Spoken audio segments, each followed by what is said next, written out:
बच्चा पार्टी बच्चा पार्टी बच्चा पार्टी बच्चा पार्टी बच्चा पार्टी।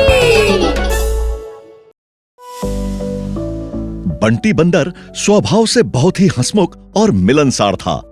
वो हमेशा खुश रहता था और दूसरों को भी बहुत खुश रखने की कोशिश करता था।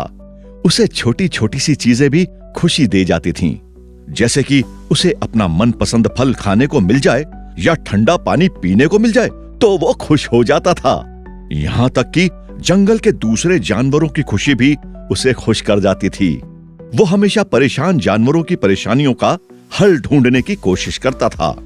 एक दिन बंटी बंदर पेड़ की डाली पर उदास बैठा था। तभी उसके पास छगन नाम का तोता आया और उससे उसकी उदासी का कारण पूछने लगा। बंटी मेरे दोस्त, क्या हुआ? आज तुम इस तरह उदास क्यों बैठे हो?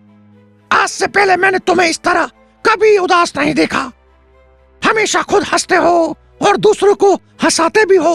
क्या बात है? अपने दोस्त छगन तोते की बात सुनकर बंटी बोला, मैं तुम्हें क्या बताऊं, सभी मुझे तभी याद करते हैं जब उन्हें मुझसे कोई काम होता है, लेकिन जब भी मैं उनसे बात करना चाहता हूं वो मुझे देखते तक नहीं। बस इसी वजह से उदास हूं मेरे दोस्त। बस इतनी सी बात से तुम दुखी हो गए? यह बात तुम्हें इतनी सी लग रही है, तुम्हें इस बात का अंदाजा भी है कि जब तुम किसी के पास जाओ और वो तुम्हें नजरअंदाज करे तो कैसा लगता है?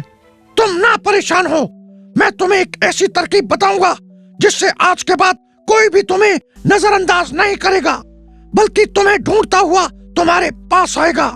इतना बोलकर वो छगन तोता बंटी बंदर के कान में अपनी तरकीब बताता है। अपने दोस्त छगन तोते की बात मानकर बंटी पूरी तरह बदल चुका था। वो दूसरे जानवरों को नजरअंदाज करना सीख गया था। एक दिन वो पेड़ों की टहनियों से कूदता हुआ कहीं जा रहा था। तभी रास्ते में उसे एक खरगोश दिखाई दिया।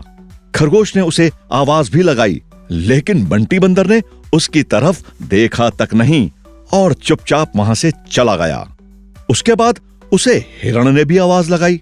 बंटी बंदर ने उसके साथ भी वैसा ही किया जो उसने खरगोश के साथ किया था।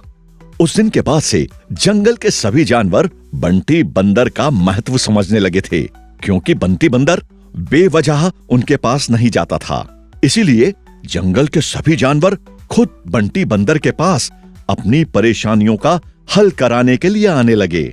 छगन तोते ने अपने दोस्त बंटी बंदर से यह कहा था कि बंटी मेरे दोस्त, बेवजह किसी के पास भी जाओगे तो वो तुम्हारा महत्व नहीं समझेगा। इसलिए किसी को अगर तुमसे कोई काम है तो उसे अपने पास आने दिया करो, तभी वो तुम्हारा महत्व समझेगा।